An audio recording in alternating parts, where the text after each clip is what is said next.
Hello again. Another hot spell is likely at the end of this week, although perhaps not quite as widespread, perhaps not quite as hot as the one last week, but there's quite a bit of uncertainty. Before we get there, well, the rest of today, there's a bit of sunshine around, but also a sprinkling of showers. And there's more wet weather to come tomorrow. Also, let's take a look at the big picture. Here's the satellite behind me, this massive cloud. That's a set of weather fronts that will be spreading in across northern Britain for Tuesday. But ahead of that, as I said, it's a mixture of sunshine and some scattered showers, some heavy ones earlier there on the radar close to Manchester. And we're seeing them develop a bit more widely now across parts of eastern England. One or two heavy ones possible, but you can see they're pretty well scattered. Some places may not see a shower at all, particularly parts of southern England and south and west Wales.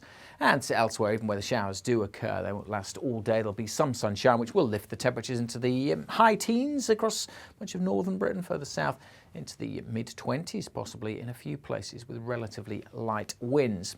Now, the showers will keep going for a time through the early part of the evening, but then they should tend to fizzle out. So for most, much of the evening is dry. A few showers keeping going in northern Scotland, but here comes that set of weather fronts bringing cloud and rain into Northern Ireland, western Scotland by dawn on Tuesday. Before that arrives, well, under the clear skies, it will turn quite chilly and temperatures down into single figures, possibly even in some urban areas, certainly well down into single digits in the countryside. The forecast for Tuesday then basically splits into two. You can see where this rain is heading. It sets in across Northern Ireland early on and then really gets going into western Scotland, where it lasts for most of the day. So we do actually have a yellow warning in force. That rain could really mount up through the day, 40, 60 millimetres. More than that on the hills, possibly as much as 100 millimetres, which could certainly make for some pretty bleak travelling conditions. The rain may ease for a time in parts of the south and east of Northern Ireland before pushing back in later on.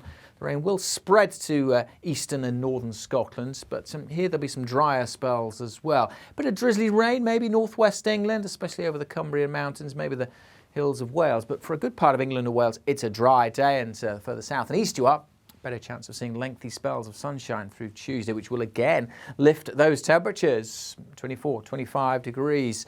Further north with the cloud and the rain, temperatures, well, it's really going to struggle under that persistent rain in western Scotland. But if it brightens up in Northern Ireland, well, temperatures could jump up here for a time. But that rain will push back into Northern Ireland, it looks like, through Tuesday evening, and still going, you'll notice, across southwest Scotland. That's why we have that yellow warning in force.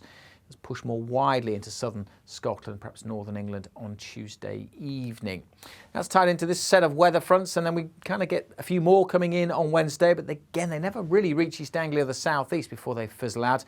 Another weather system that arrives later in the week, but with high pressure dominant to the east. It's a similar setup to last week. We had that waft of southerly winds bringing up the heat, but there's more uncertainty this time about the position of this weather front, which could curtail how far north that heat gets. So as I said at the start, there's a bit of uncertainty about how hot it gets and the extent of the heat come the end of the week, but it might last a little bit longer than it did last week. So make sure you're keeping up to date through the next few days with the Met Office. Best way to do that, follow us, of course, on social media.